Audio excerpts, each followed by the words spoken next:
Now, the Indian Prime Minister Narendra Modi is in Laos to attend the 21st ASEAN-India and the 19th East Asia Summits. The Chinese Premier Li Qiang, Japan's new Prime Minister Shigeru Ishiba and also President Yoon Suk-yeol of South Korea are also expected to participate in the summit of the Association of Southeast Asian Nations. In his opening remarks at the ASEAN-India Summit, Prime Minister Modi spoke of the expansion of India's contribution in the world order. He said that India is a strong neighbor, a vital member of the global south and amongst the world's fastest growing developing nations. He also underscored that India is in fact a peace-loving country that is committed to advancement of the youth. The Indian Prime Minister also termed the 21st century as the century of the Asian nations. Direct flight connectivity है और शीघ्र ही साथियों हम एक दूसरे के पड़ोसी हैं, ग्लोबल साउथ के साथी सदस्य हैं और विश्व में तेज गति से ग्रो करने वाला क्षेत्र है। हम शांतिप्रिय देश हैं, एक दूसरे की राष्ट्रीय अखंडता और संप्रभुता का सम्मान करते हैं और अपने युवाओं के उज्जवल भविष्य के प्रति हम कमिटेड हैं।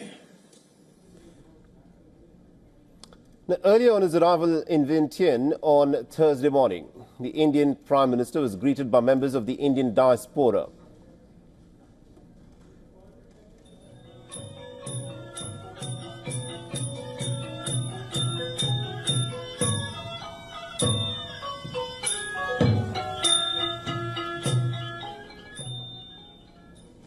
Now, the Prime Minister also witnessed a performance of the Pralak Pralam, an adaptation of the Ramayana, and visited an exhibition on restoration and conservation of the Vatpur temple complex done by the Archaeological Survey of India in Laos.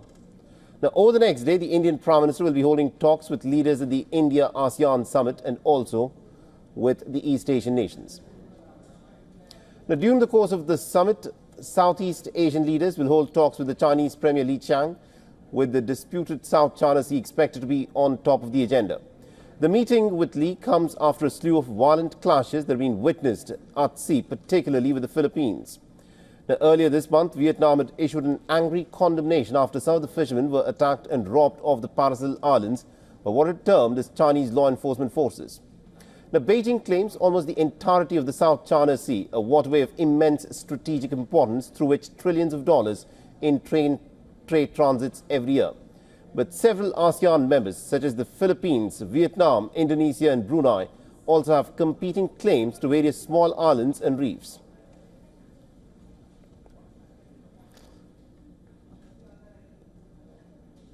All right, now to give us more perspective on this, we're being joined by Ambassador Gurjeet Singh, who's a former ambassador to ASEAN. He's joining us live on this broadcast. Ambassador, let me in fact start off by asking you about the statement that the Indian Prime Minister made before he left for the ASEAN Summit, where he said that India's Act East policy is now completing a decade. In your assessment, how successful has been India's Act East policy? Thank you.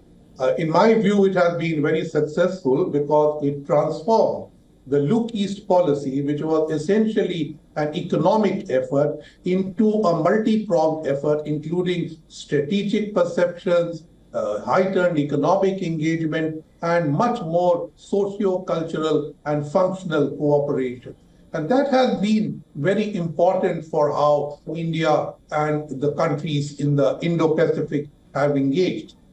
The Act East policy has actually, along with SAGAR, facilitated India's approach to the Indo-Pacific. And when you reported on the Prime Minister's speech, he called it a century of Asia. That is important, and that is what the Act East policy set out to do. It is a century of Asia, not a century of China. And the Act East policy put in place partnerships in the whole region to say, and what the Prime Minister said, that we are a peace-loving country. We want to work together, and we will have economic growth for our youthful population. But that is different from what China believes and sees it as a Chinese century rather than an Asian century. It's important, Ambassador, that you touched upon this nub of this entire issue, because the Chinese quite clearly believe that this is their century. And what we also have witnessed in the South China Sea, and especially in that region, is that there are several competing claims, and China essentially claims the whole of the South China Sea for itself. What role do you think India can, of course, play? Because a lot of these Southeast nations are much smaller, and they're also looking for partners to take on the belligerence of China. How do you think India should position itself in the Southeast Asian region? So out of the 10 ASEAN countries, 4.5 have disputes with China. But not all of them take these disputes seriously. Some of them tend to ignore them, and others look to have an adjustment with China, setting off this dispute for economic benefits. It is only Philippines which seems to be taking on cudgels, because even Vietnam seems to have got quieter on this issue. Now, expecting India or Japan or Australia, United States, Quad, anybody else to take up their fight with China, I think is unrealistic. What the Quad is essentially doing is trying to keep the Indo-Pacific free and open, because ASEAN action has not allowed China to be constricted in any way. So the Quad is trying to keep this open, and many ASEAN countries strategically but quietly aligned with the Quad while economically benefiting from engagement with China. This may change in nuance once the Chinese economy tanks, in which case there won't be enough to go around with their partners in ASEAN. Then they will look for more constructive partnerships and elsewhere. I think you've summed it up beautifully there. Thank you very much indeed, Ambassador Singh, for joining us and getting us that perspective there. For all the latest news, download the WION app and subscribe to our YouTube channel.